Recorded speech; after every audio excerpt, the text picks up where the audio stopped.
প্রথমে বলবো, বিশ্বাস কাকে করবেন? বিশ্বাস তাকেই করা যায় যে বিশ্বাসের মর্যাদা রাখে, তাকেই বিশ্বাস করা যায়। কথা দিয়ে কথা রাখে, সময়ের দাম দেয়, খোঁজ খবর নেয়। বিশ্বাস ভাঙার মতো কোনো কাজ সে করে না, বিশ্বাসের অমর্যাদা করে না, তাকেই কিন্তু বিশ্বাস করা যায়। তো এই সময়ে আমরা কাকে বিশ্বাস করব? কে সেই বিশ্বস্ত মানুষ? আপনি, আমি, কাকে বিশ্বাস করা যায়? বর্তমান সময়ে যাকে তাকে বিশ্বাস কিন্তু করা যাবে না। বিশ্বাস করতে হবে তাকেই, যার ভিতরে সেই বিশ্বাস করার মতো গুণগুলো আছে, খুঁজে নিতে হবে। বিশ্বাস যদি কাউকে করতে হয়, অবশ্যই তার আগে একটু ভেবে নেব। আমরা কারো উপার্জনের টাকাকে সম্মান দেখাতে পারি না। সম্মান দেখাতে হবে শ্রমকে, সৎ বুদ্ধিকে। অর্থাৎ যে মানুষটি সৎ বুদ্ধি এবং শ্রম দিয়ে ঘাম ঝরিয়ে টাকা উপার্জন করলো, আমরা তাকে বাহবা দেব, তাকে সম্মান করব, তার জন্য হাততালি দিব, কারণ সে একজন সৎ পরিশ্রমী ব্যক্তি। এখানে ধনী হলো না গরিব হলো, গরিব বড়লোক হলো কি ধনী আরও ধনী হলো, অনেক টাকা উপার্জন করলো, এটা বিষয় না। সে সৎ পথে উপার্জন করলো কি না, সেটাই মূল বিষয় হওয়া উচিত। এবং তার জন্য ভালো সমালোচনা এবং প্রশংসা করা উচিত। সৎ পথে থেকে উপার্জন করলো, অনেক টাকার মালিক হলো, সত্যি সে প্রশংসার দাবিদার। ধনী আরও ধনী হলো, অনেক টাকা হলো, টাকাকে সম্মান করা উচিত নয়। প্রশংসা করতে হবে তার পরিশ্রমকে। সে কত পরিশ্রম করে যে আজ এই অবস্থানে আছে, সেটাই আসলে মুখ্য বিষয়। ধনী লোকের টাকা ছিল, সে পরিশ্রম করে আরও টাকা উপার্জন করলো, সেখানেও পরিশ্রমকেই মূল্যায়ন করতে হবে, সেটাকেই প্রশংসা করতে হবে।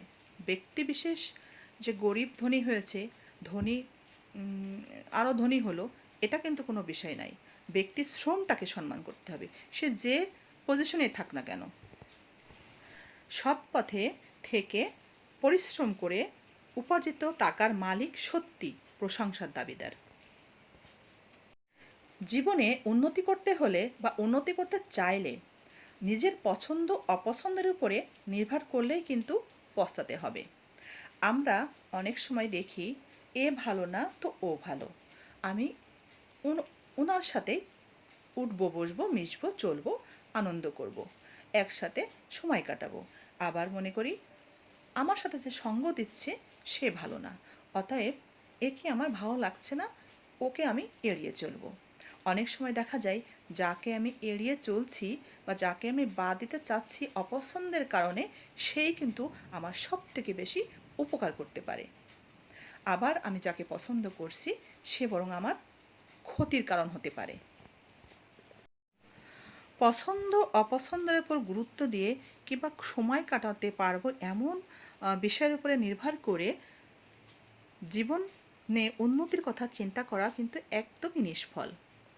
জেনে নিতে হবে আমার জন্য সত্যিকারের প্রয়োজন কার, ক্ষতির কারণ আমার জন্য কে হবে না, কাকে আমি তাহলে বিশ্বস্ত বন্ধু হিসাবে ভাবতে পারি, মেনে নিতে পারি, যে আমার ক্ষতি করবে না, আমার প্রয়োজনে আসবে।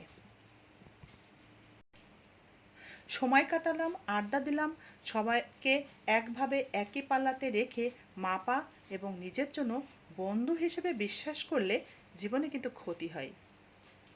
কাজের বন্ধু কিন্তু অন্যরকম হওয়া উচিত। আর সে ক্ষতি পোষানো কঠিন হয়।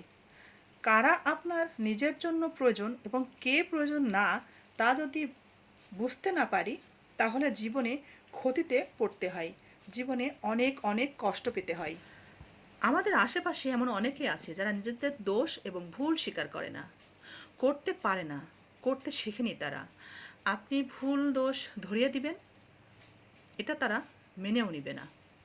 দোষকে তারা অনেক যুক্তি দিয়ে, তর্ক দিয়ে চালিয়ে নেওয়ার চেষ্টা করবে, আপনাকে বোঝানোর চেষ্টা করবে। এরা অন্য কোনো তর্ক বিতর্কের মাধ্যমে ঢাকার চেষ্টা করবে নিজের দোষ। সে কিন্তু জানে তার ভিতরে নিজের দুর্বলতা কি আছে কি নাই, এই জন্যে সে এরকম চেষ্টা করে। তার তর্ক বিতর্কে মনে হবে তার নিজের উপরে ওভার কনফিডেন্স আছে। এরা নিজেকে চেনে, নিজের দুর্বলতা জানে, তারা সেটা মেনেও নেয়। জীবনে এভাবেই মেনে নিয়ে জীবনকে অতিবাহিত করে। তাই তারা দোষ, নিজের ভুল কিছুই দোষ মনে করে না, দোষের মনে করে না। কেউ বললে বরং তর্ক বিতর্কের মধ্য দিয়ে সেটা এড়িয়ে যাওয়ার চেষ্টা করে। নিজের দোষ ত্রুটি মেনে নিতে পারে বলেই এরা নিজের ভুল করলে তা সহজে মেনে নিতে পারে, মেনে নিতে অসুবিধাও হয় না। জীবনের সব কিছু এরা মেনে নিতে পারে, সমস্ত দোষ ত্রুটি এরা মেনে নিতে পারে। তাই জীবনে কোনো ভুল হলে সেটাও কিন্তু তারা মেনে নিতে পারে।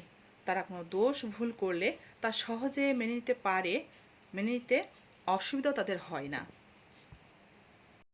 তাই নিজেকে আগে জানতে হবে, নিজের সম্পর্কে, নিজের দুর্বলতা সম্পর্কে জানা খুবই জরুরি।